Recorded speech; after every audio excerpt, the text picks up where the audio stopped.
Proving grounds. Beginner. We're not allowed any outside equipment, so let's just take everything that we have access to here.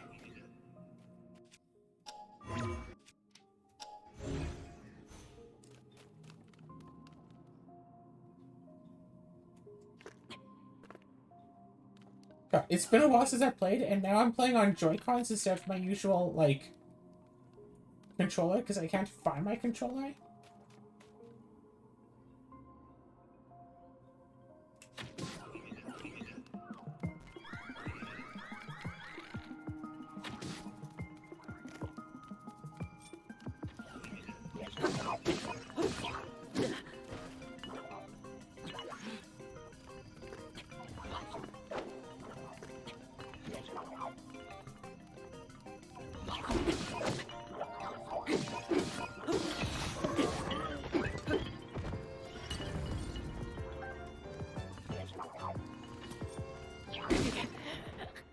Okay, seriously, where did my controller go off to? Do I put it in here?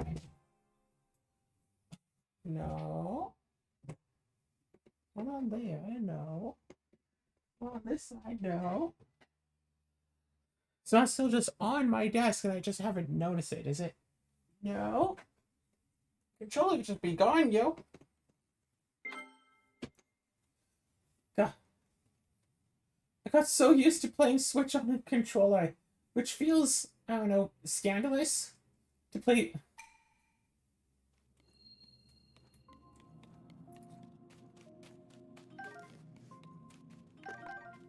People are spreading so many, like, rumors and stuff about Switch 2. Like, I don't know what's true and what isn't. Because everything I hear just sounds worse and worse.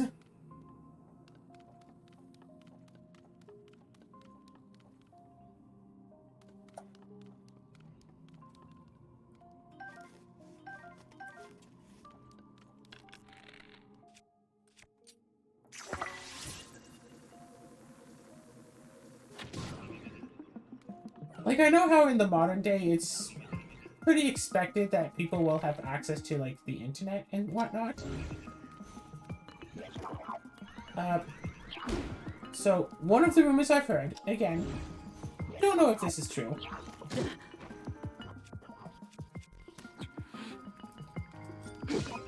is that if you buy a physical copy of a Switch 2 game, you won't actually have the game. It'll just have, like, a download code so you can download the game from the internet.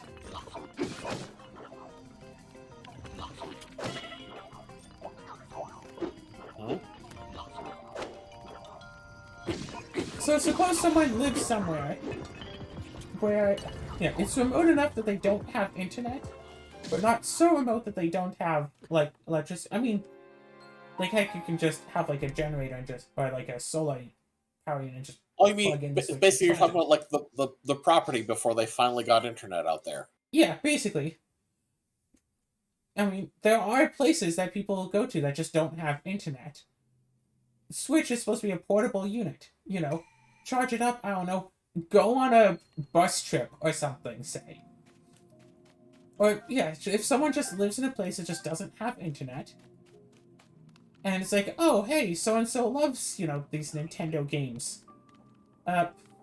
You know, for Christmas, let's save up, let's get our kid, you know, newest console, Switch 2, okay. First of all, like, insanely expensive for its perceived size. Like, for that much money, you could get a gaming computer.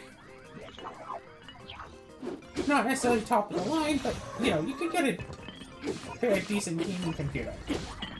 And if you factor in the cost of games, you can get a lot more games.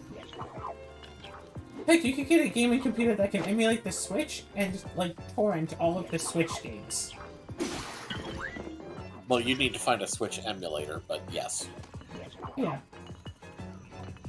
I get your point, yeah.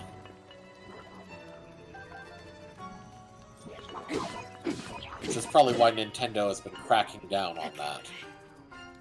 But I mean, if they could just make the games accessible. Yeah, like, I'm sorry, like, why did it become the standard for every, like, mainstay, like, Nintendo franchise to cost $80 or $90 for the game? I mean, other consoles also sell games for like that much. Like, Yeah, but I mean, it used to be 60 was like the AAA price, and yeah, now it's like, $60 Canadian. Now it's $80 Canadian. But then Switch yes, 2 is like $80 USD. yeah, it's just like, why? Because people will keep paying these prices. And they know that people will keep paying those prices. So they're going to keep charging those prices for as long as people will keep paying them.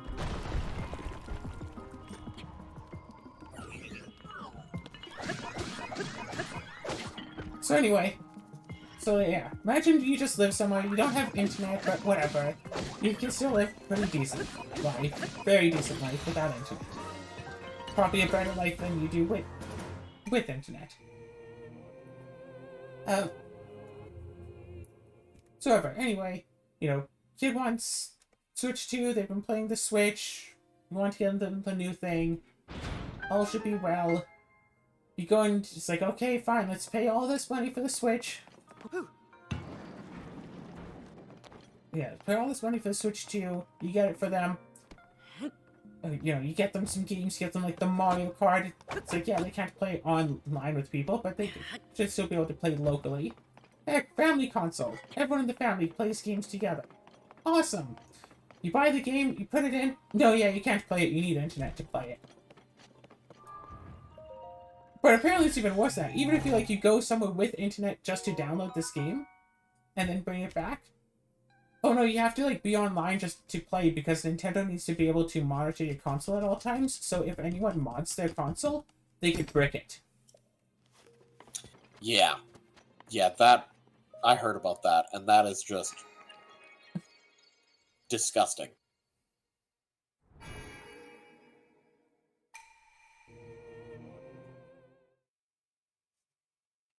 Like banning you or blocking you from online play if you haven't modded, you know what? Fine. Oh, right, so... Banning or blocking you. Huh? Banning or blocking you from online play. Yeah. But, yeah, like, that makes sense to me. I can understand it, because just, well, first of all, if you're modded, it could be potentially, unfair. If it's, a competitive thing. Having modded Smash Bros., when you have mods, there's not really any way to, be sure if it's, something that actually affects it and, changes the balancing. But, just absolutely just bricking the console, it's just, that just feels so insulting. It's just, it is literally them saying, yeah, we own this, you don't. Exactly. And that is what they said. You're not buying the console, you're buying the ability to access the console. Yeah, and it's just I'm not necessarily one for jailbreaking phones or consoles and stuff. I've known people who be like, oh, I could jailbreak your phone for you, and I'd just always be like, no. But it's at this point, with these rumors that are going around, it feels yeah, maybe I'd only want a Switch 2 if it's jailbroken. Yeah. And just not have to deal with all of this sheer and utter nonsense going on. Because my worry about with the way that they describe that they're going to be able to do it, guaranteed, there are going to be people who get their consoles bricked who have done nothing wrong, all because stuff showed up wrong. Or was... Oh, yeah, they're playing a game, and the game just has a glitch that, reads stuff badly.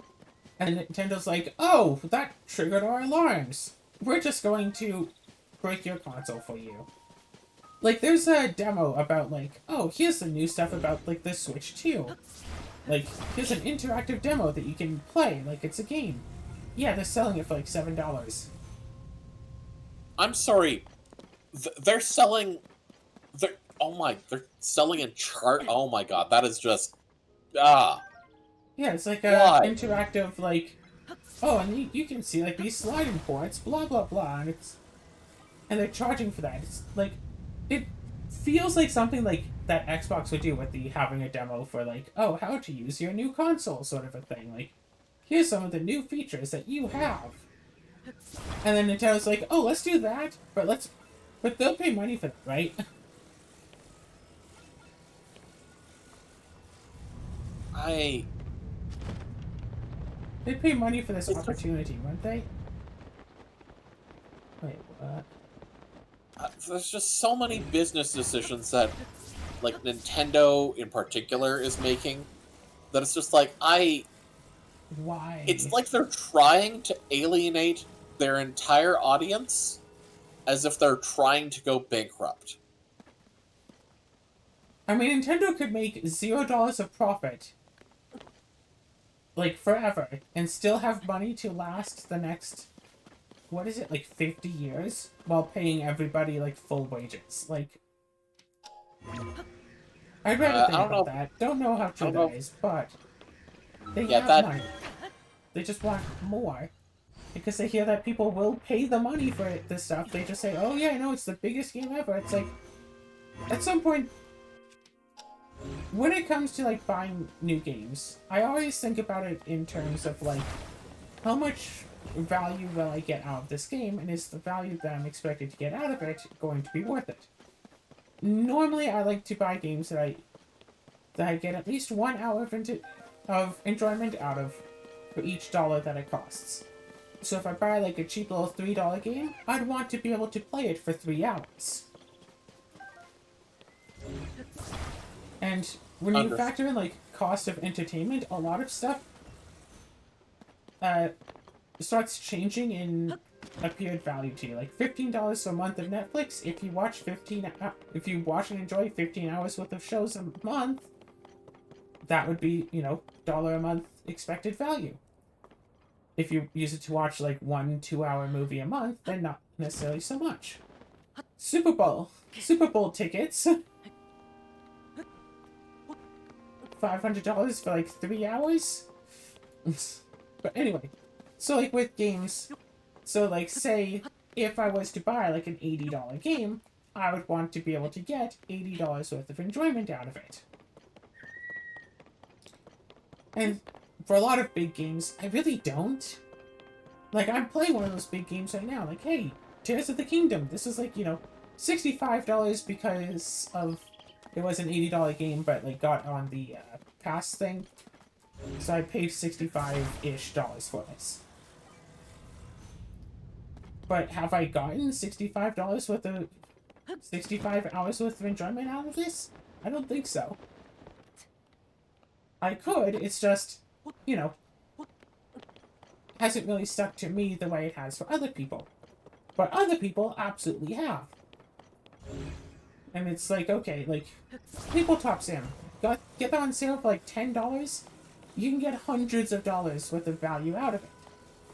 yes. But I wouldn't just I wouldn't buy Tabletop Sim for $100, even if like knowing what I know about Tabletop Sim and how useful it is and how awesome it is and how you could get like, much more expensive things like from it. I wouldn't pay $100 for Tabletop Sim. Like, sure, it's worth that much. I wouldn't. If it Yeah. had a feature to it where only I needed to own it and I could invite whomever I wanted to also play it with me without them spending anything, I would consider it then.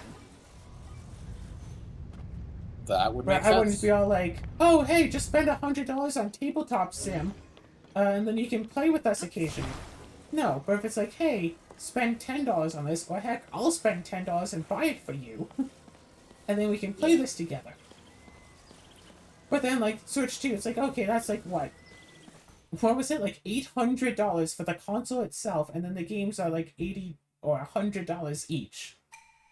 It's like, there's no way I'd get $100 worth of value out of Mario Kart. Like, I did get into Mario Kart for the Wii for a while because I was given it, and so I played it and I did enjoy it. I don't care how big of a game it is, how impressive it is. Mario Kart is not a $100 game. At least not Agreed. for me. $60 game, I'm still iffy about. $40 game, now we're talking. Yeah. And even then, like, if I saw a copy of, I don't know, Mario Kart for this N64 for $40, I don't think I'd buy it. If I don't know, Mario Kart, like, I don't have Mario Kart for the Switch. Hmm. I think I've only ever owned one Mario Kart game, and that was the one for the Wii that I was given. Mm. But it's like, what other things are coming out for the Switch too? There's a Donkey Kong game. Does that look like it'd be $80 to $100 worth of value? Or like expected playtime? No. Like Donkey Kong 64 had an expected playtime of roughly 30 hours. But it wasn't necessarily a $30 game, right? That would have been like more expensive. I have no idea how much it would have been, how much it would have costed at the time. But it's still not $100 value worth of game. All things considered, $60, even $70, I could see for that at the time. I mean, you have to think of what money was worth then versus now, blah, blah, blah. Today's value, but back then. So, you have to try to figure, I suppose, like, what the value of stuff is. But then, this whole thing is like, oh yeah, you're paying us, you know, like $1,000 for a console, some, like, accessories, and, like, a game or two to play. And it's like, yeah, no, you don't actually own any of it. You're just renting it from us. That's the indefinite rental fee. So, like, say the NES. That's like a 50-year-old console. I can plug it in and just play the games. N64. That's about 30 years old, somewhere around there. I can plug in the N64 and just play it. I remember having like a Mario Party, like, get together. I'm gonna blame the controller for that. Those two buttons are way too close together. I like a Mario Party get together like a few years ago. Just there were a few issues because I think the Mario Party games I got might have been bootleg. I thought they were legitimate, whatever. But like, I mean, still though, like, I could just play N64. Heck, with some modern like accessories to go with it, I can plug my N64 into my computer's capture card, and I could just be playing like Ocarina of Time on original hardware. But like, say 50 years from now, with this, like the Switch, theoretically would still work, at least with like the cartridge games, if not the games that had been downloaded. Switch 2 though, like those servers go down. Are you just not going to be able to play the games? Will you be able to play the games in offline mode? Whenever I hear about, like, oh, you can't play games in offline mode, I'm always reminded of one time, quite a few years ago. I was staying at my grandparents' place, and they didn't have Wi-Fi. I had an Xbox 360 that thus was not allowed to go online. I had already gotten used to playing it online. Like, I had the Wi-Fi adapter, but they didn't have Wi-Fi, so I couldn't use it. And they lived far enough away from their neighbors, I couldn't just use, like, a neighbor's Wi-Fi to play. Yeah. So I had to play just single-player games, just on my own. Imagine how bored I would be.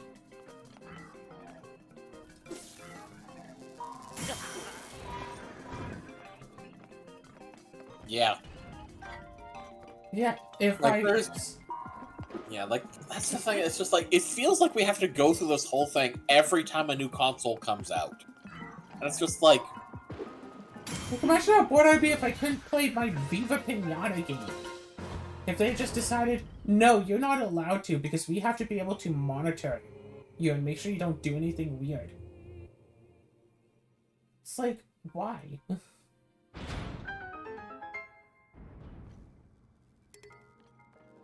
But also, yeah, that Viva Pinata game, I don't know, are you familiar with it?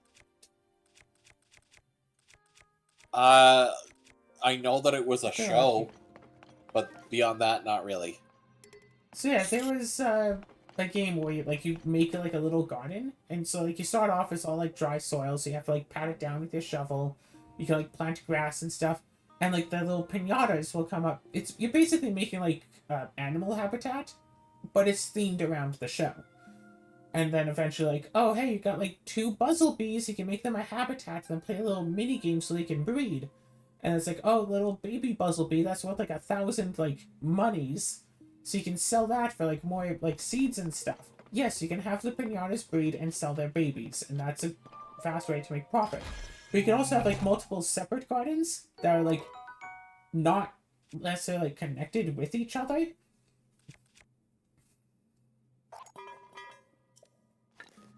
So you could have, I don't know, 6? I don't know the number. Different gardens. So I had one that was just like the curse plants. That was all like all the different like weed plants. Weed as in, you know, like daffodils.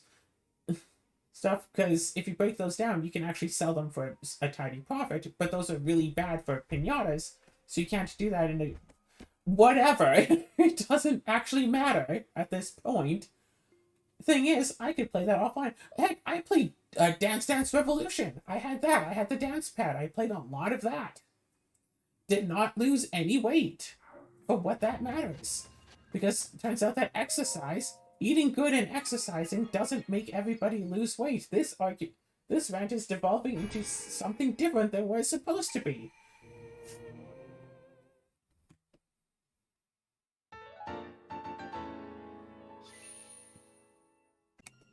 And then there's, like, the peripherals. Like, gaming peripherals have always been... I don't know. Sometimes they're good, sometimes they're not. It's, like, basically random with any given one. You can't trust, like, any gaming company to be able to sell you all of the peripherals at top quality. There's always something off about them. Would that be so unfair to say? That does sound accurate. No, this is... You have to connect that. So, it's like... Like, say, the controllers. Like, I'm using the Joy-Cons. I think everyone knows about the whole infamous Joy-Con drift. And what a big issue that has been. I personally haven't really encountered the Joy-Con drift much. I think I encountered it a bit while playing like Rune Factory 4 on the Switch. And even that was only like a bit. It wasn't like a lot. But like everybody's talked about it, and about how annoying it's been, and I think some places actually sued Nintendo about it because like if you sell a product it has to be like perfectly usable. Or whatever, like perfectly as described, and since Joy-Con drift wasn't like described, it like violated contract or something, so I don't know if they were successful. They probably weren't, but I did hear about like one of the provinces had like sued Nintendo over it. Like that was how big of a deal Joy-Con drift was. And it's like, yeah, third-party controllers are where it's at. Like, I play games on a computer. I don't use, like, designated first-party, like, Steam controller to play games with. I use a third-party controller to play my games with.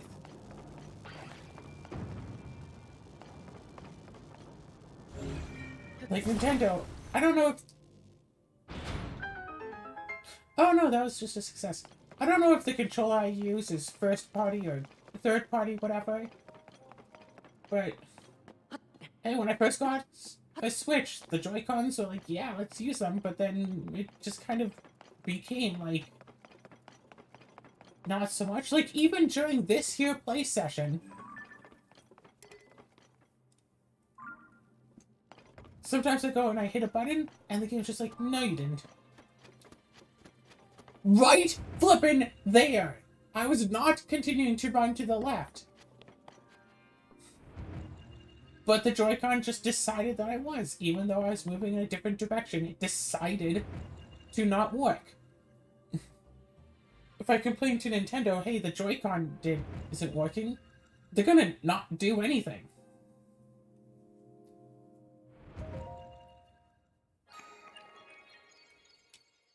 Because they want me to spend $100 on another pair of Joy-Cons. Because of course they do.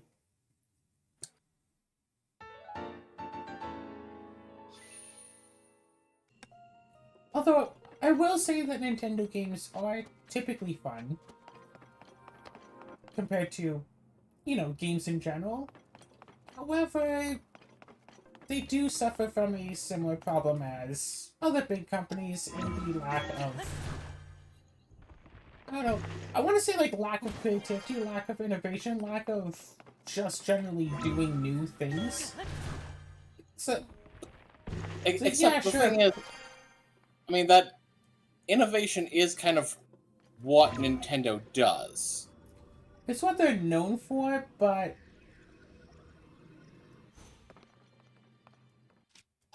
like, there's more to it, because some of the absolute most fun I've had playing games has been from, like, indie games. Mm-hmm. Fine, how would I...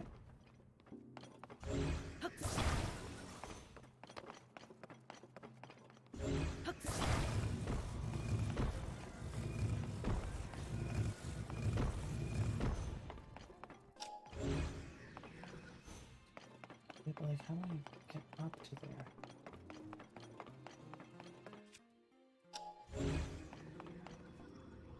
Gah! So it's like... but, you know, the big name gaming companies don't allow for, like, indie games and such. Which is quite a bit of a shame, really. So you basically just have Steam now. That still does it. And that... but it's like, okay, well... why should I get a Switch 2? Like, what is the... like, what is Nintendo's supposed argument for it? Oh, you can play our new games. Mario Kart, Donkey Kong, what, Jamboree. Those don't look interesting enough. Like, if I had, like, even if I had the ability to play them for free, I don't think that I would play either of them all the way through. Heck, the new Mario Kart, like, sure, I might give it, like, a race or two, but then I'd probably start to get bored. So why should I, you know, buy the full game? Like, I could just play, like... heck, Mario Kart Wii, that was fun. I liked playing on the motorcycle. That was nice. I played Mario Kart Switch once. Again, I didn't buy it. Someone else had it, and I had the opportunity to play it. And I said, yeah, no, I'm good. I don't need to keep playing it.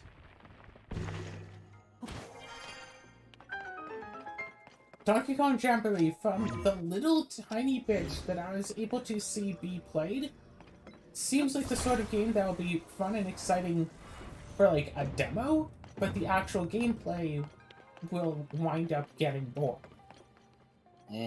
I have no evidence on this matter. That's just how it feels like it will be. I have no proof. It's just based off of, you know, the vibe. Heck, that Viva Pinata game. I had fun playing that. That was a rather simple game. I never actually managed to make it to, like, the end of it or something. But I still, you know, spent some hours with little else to do in terms of video gaming over an extended period. Yeah, like, what else am I supposed to do at night? I think this was, like, over the course of, like, summer. Like, what else am I supposed to do after it gets dark and I'm no longer allowed to be outside?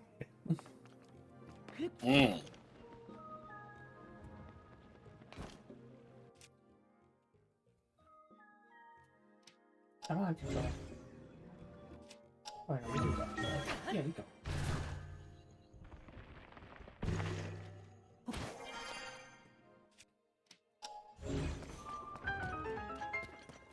That was a pretty easy shrine.